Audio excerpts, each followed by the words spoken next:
कैसे हैं आप लोग? आई होप आप सब अच्छे होंगे। आज से हम पढ़ने वाले हैं क्लास 12 की फिजिक्स। चलिए शुरू करते हैं। देखिए भाई, हमारी फर्स्ट बुक में पूरा पढ़ना है विद्युत के बारे में। विद्युत जो होता है इलेक्ट्रिसिटी, इसमें दो प्रकार के, एक तो हम पढ़ेंगे स्थिर आवेश के बारे में, एक होता है स्थिर वैद्युतिकी। स्थिर वैद्युतिकी, इलेक्ट्रोस्टैटिक, स्टैटिक स्टैटिक। दूसरा पढ़ने वाले हैं क्या? दूसरा पढ़ेंगे हम विद्युत चालन के बारे में। विद्युत चालन, इलेक्ट्रिक करंट के बारे में, इलेक्ट्रिक करंट। तो देखिए भाई, इसमें हमें क्या पढ़ना है। इलेक्ट्रो का मतलब होता है कि चार्ज, क्या होता है? चार्ज। और स्टेट का मतलब होता है रेस्ट। तो मतलब समझे क्या? मतलब हमें स्थिर वैद्युतिकी के अंतर्गत स्थिर आवेश के गुणों के बारे में पढ़ना है। मतलब इसके अंतर्गत हम किसी चार्ज को एक स्थान में बैठा देंगे और उसको देख के उसके सारे गुणों को पढ़ लेंगे। उसे बोलेंगे क्या? स्थिर वैद्युतिकी। तो भौतिक विज्ञान की वह शाखा जिसके अंतर्गत हम स्थिर आवेश के गुणों के बारे में अध्ययन करते हैं, उसे स्थिर वैद्युतिकी कहते हैं। राइट। उसके बाद दूसरा होगा विद्युत चालन। विद्युत चालन जिसे कहते हैं इलेक्ट्रिक करंट। इसमें हम आवेश को खूब दौड़ाएंगे, खूब दौड़ा दौड़ा के उसके बारे में पढ़ेंगे। तो उसको बोलेंगे क्या? विद्युत चालन। अब देखो, चार्ज इस वाले स्थिर वैद्युतिकी में जब पहले एनसीईआरटी पैटर्न नहीं था तो उसमें 4 चैप्टर दिए रहते थे, लेकिन जब से एनसीईआरटी का पैटर्न आया तब से इसको बदल के 2 चैप्टर में ही कर दिया गया। ठीक। और इस तरीके से विद्युत चालन में पहले 2 चैप्टर हुआ करते थे, लेकिन जब से एनसीईआरटी का पैटर्न आया इसको एक ही चैप्टर में कर दिया गया। तो हम शुरू करेंगे स्थिर वैद्युतिकी, जिसमें पहला चैप्टर आज पढ़ेंगे। ठीक है, चलिए शुरू करते हैं। तो भाई, हम स्थिर वैद्युतिकी किसे कहते हैं आपको बताए। अगर आपको नोट्स बनानी है तो जो मैं हेडिंग बोलता हूँ स्थिर वैद्युतिकी डिफिनेशन, आप उसे अच्छे से लिख सकते हो। अब देखो, स्थिर वैद्युतिकी में हमारा पहला चैप्टर है यूनिट फर्स्ट, स्थिर वैद्युतिकी। स्थिर वैद्युतिकी। और इस वीडियो को अपने दोस्तों को शेयर जरूर करिएगा ताकि उन्हें भी शुरुआत से पूरी वीडियो अच्छे से पढ़ सके और समझ सके। ठीक है। स्थिर वैद्युतिकी ये हमारी पहली यूनिट है। इसका नाम होगा इलेक्ट्रोस्टैटिक्स,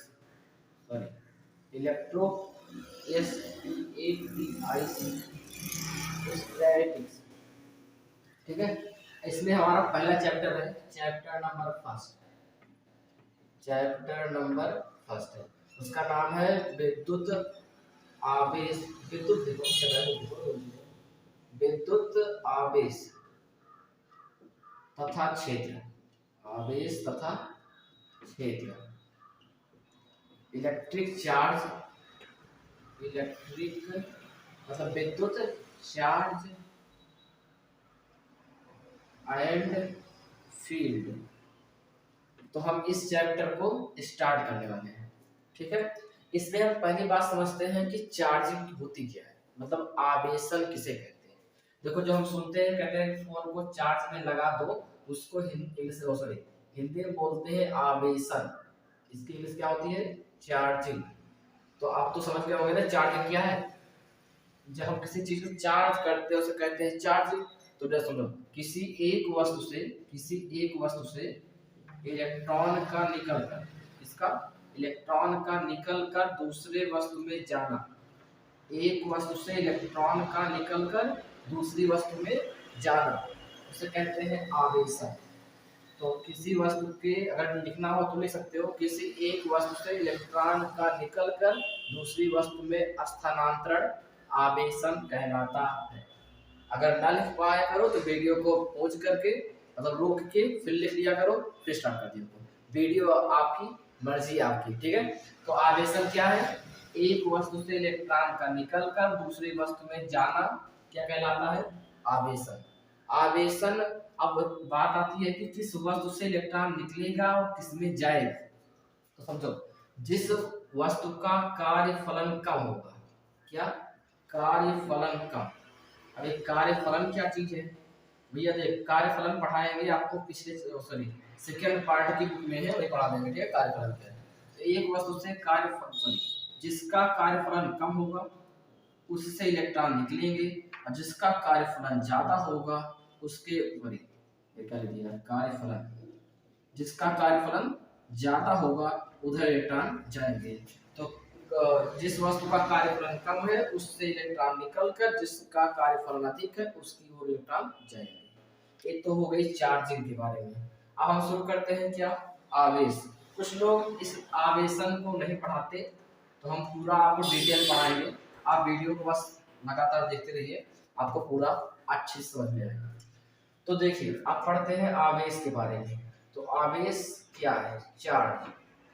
आपने कभी बचपन में किया होगा या फिर अभी कर लेना, किसी अगर आप कंघी को तो ना ऐसे होती है, कंघी आप कंघी को अगर कंघी लगा रही है, मान लेते हैं कंघी, इस कंघे को अगर हम किसी कागज के टुकड़े के पास रगड़ने के बाद लाते हैं तो जो कागज का टुकड़ा है उस कंघी में चिपकने लगता है या तो थोड़ा दूर भागने लगता है।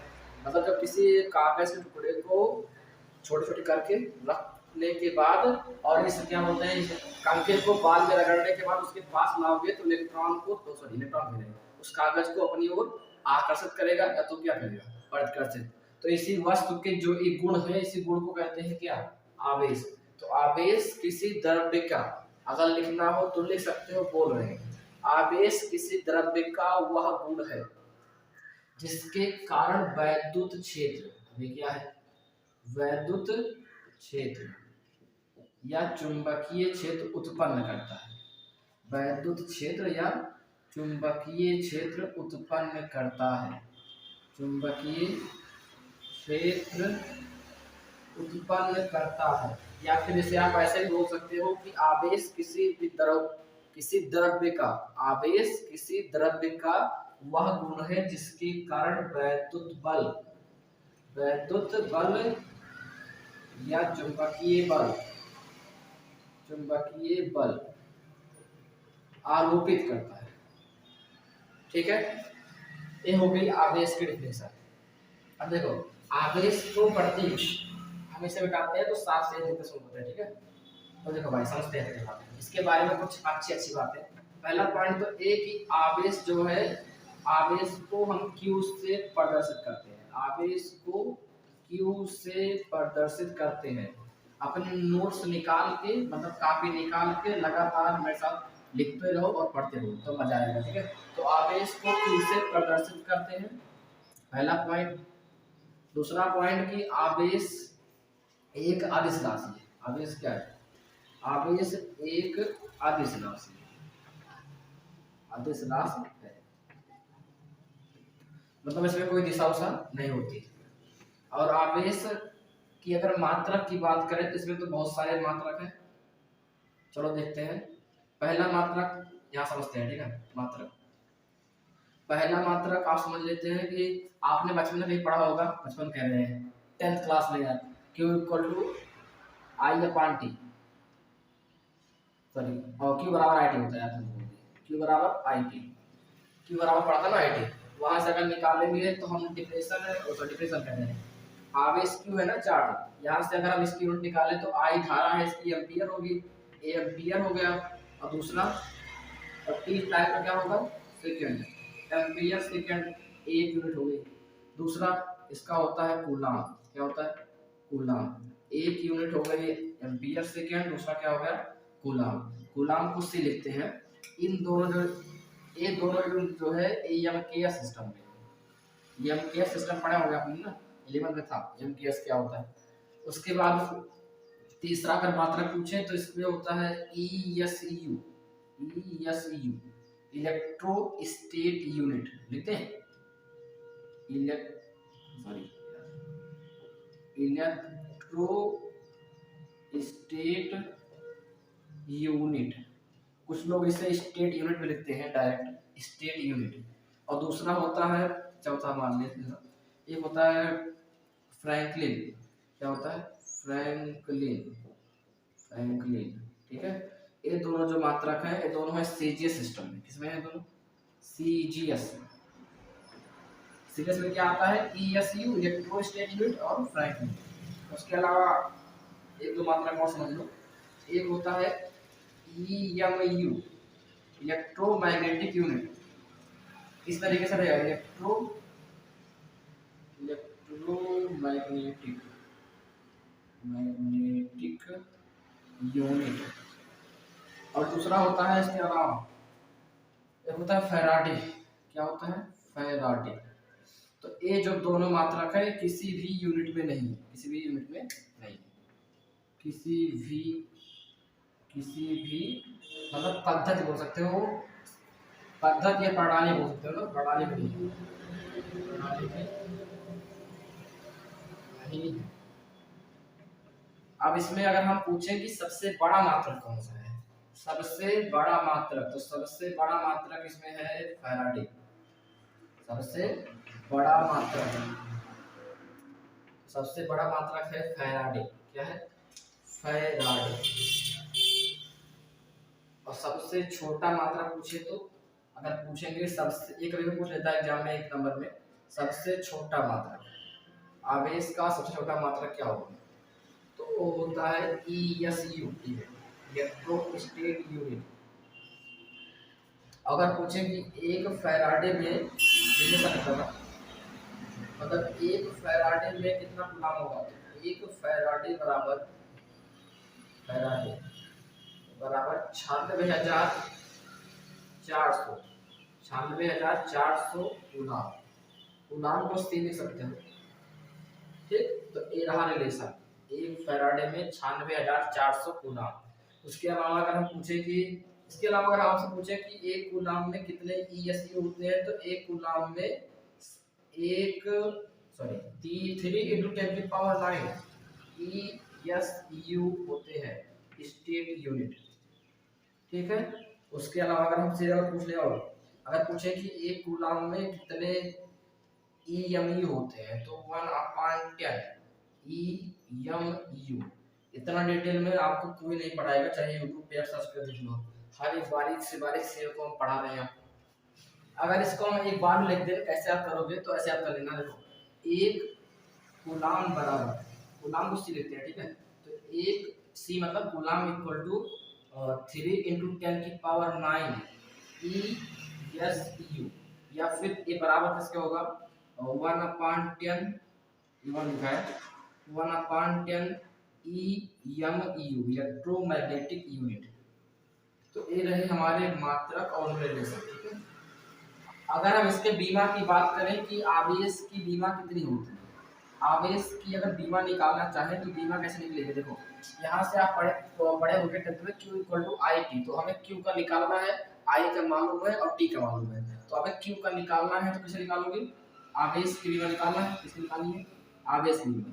तो देखो T क्या है, सॉरी I क्या है, करंट, करंट मतलब होता है एम्पीयर, सॉरी करंट को हम A से लिखते हैं, करंट की बीमा A होती है, और टाइम क्या होती है T, तो क्या हो गई बीमा AT, आवेश की बीमा कितनी हो गई AT। चलिए अब आवेश के कुछ और गुण के बारे में पढ़ लेते हैं। आवेश, पहली बात तो चार्ज जो है, इसके अंदर पहला बात आगाज कर लो कि जिस वस्तु से इलेक्ट्रॉन निकलता है, वस्तु से इलेक्ट्रॉन निकलता है, वस्तु से इलेक्ट्रॉन अगर निकलेगा, निकलेगा तो उसके द्रव्यमान में कमी आएगी, निकलेगा उसके द्रव्यमान में क्या आएगी, कमी, द्रव्यमान में कमी। क्यों कमी आएगी, क्योंकि एक इलेक्ट्रॉन का द्रव्यमान, मास ऑफ इलेक्ट्रॉन लिख रहे हैं 9.1 10⁻³ kg होता है। जब इतना निकल जाएगा तो उसके द्रव्यमान में इतनी कमी तो आएगी ही ना। उसके अलावा दूसरा बात याद कर लेना कि वस्तु से अगर वस्तु में इलेक्ट्रॉन आएगा, वस्तु में इलेक्ट्रॉन निकलेगा, इलेक्ट्रॉन आएगा, अगर इलेक्ट्रॉन आएगा तो उसके द्रव्यमान में वृद्धि होगी, तो इलेक्ट्रॉन क्या होगा, बढ़ेगा, कितना बढ़ेगा, जितना इलेक्ट्रॉन का द्रव्यमान, ठीक है। उसके अलावा आप याद कर लो एक बात और कि जो इलेक्ट्रॉन का द्रव्यमान होता है वो प्रोटॉन के द्रव्यमान से कम होता है, और प्रोटॉन का जो द्रव्यमान होता है, मास ऑफ प्रोटॉन, इलेक्ट्रॉन के द्रव्यमान का 1887 गुना होता है, 1887 गुना होता है। ठीक है, चलिए पढ़ते हैं आवेश के प्रकार के बारे में। तो आवेश के प्रकार, आवेश दो प्रकार का होता है, एक होता है धनावेश, दो प्रकार का, पहला धनावेश, दूसरा ऋणावेश। ऋणावेश, ऋणावेश, धनावेश मतलब पॉजिटिव चार्ज, पॉजिटिव चार्ज। ऋणावेश मतलब क्या होता है, नेगेटिव चार्ज, नेगेटिव मतलब नेगेटिव चार्ज। ठीक, तो पॉजिटिव चार्ज कब होता है, जब किसी परमाणु से इलेक्ट्रॉन, किसी परमाणु से इलेक्ट्रॉन निकल जाएंगे, उस पर आएगा धन आवेश। जब इलेक्ट्रॉन निकलेंगे, जब किसी भी परमाणु से इलेक्ट्रॉन निकलेंगे, जब परमाणु से इलेक्ट्रॉन निकलेगा, निकलेगा, निकले कहाँ गया यार, निकले निकलेगा, अगर परमाणु से इलेक्ट्रॉन निकलेगा तो उस पर आएगा कौन सा चार्ज, धनावेश। अगर परमाणु जो है इलेक्ट्रॉन को ग्रहण करेगा, कोई भी परमाणु अगर इलेक्ट्रॉन को ग्रहण करेगा, ग्रहण करते हो ना, अगर उसके अंदर आएगा तो उसमें क्या होगा, ऋणावेश आएगा। जितना ग्रहण करेगा, जितना निकालेगा, उतने धनावेश, उतना ऋणावेश आ जाएंगे। अगर निकालेगा तो धनावेश क्यों आता है, समझ लो इससे कि मान लो सोडियम मेटल हमारे पास है, आप पढ़े होंगे केमिस्ट्री में, इसका परमाणु क्रमांक कितना होता है, 11। अगर हम इसका कॉन्फ़िगरेशन करते हैं इलेक्ट्रॉनिक वाला, तो 2 आता है, बहुत बड़ी वाला है, 2 8 और 1 आएगा ना, ये तो 2 8 1 आएगा।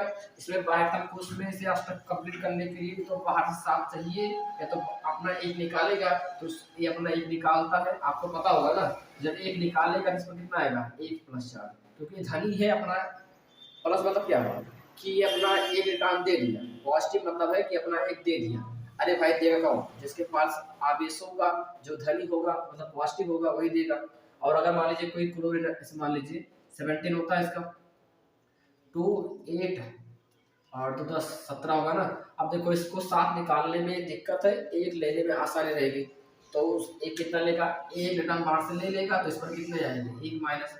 कुल मिला के जितना इलेक्ट्रॉन लेगा, अगर इलेक्ट्रॉन अंदर आ रहे हैं तो कहाँ गया, अंदर आ रहे हैं तो ऋणावेश आ जाएगा, नेगेटिव चार्ज। और अगर इलेक्ट्रॉन जा रहे हैं तो निकल रहा है तो क्या आ जाएगा, पॉजिटिव चार्ज। ठीक है, ये बस इतना ही। आई होप आपको छोटी सी वीडियो अच्छी लगी होगी। अगर वीडियो अच्छी लगी हो तो दोस्तों को जरूर शेयर करना और इस चैनल को सब्सक्राइब कर लेना। मिलते हैं अगले वीडियो में, धन्यवाद।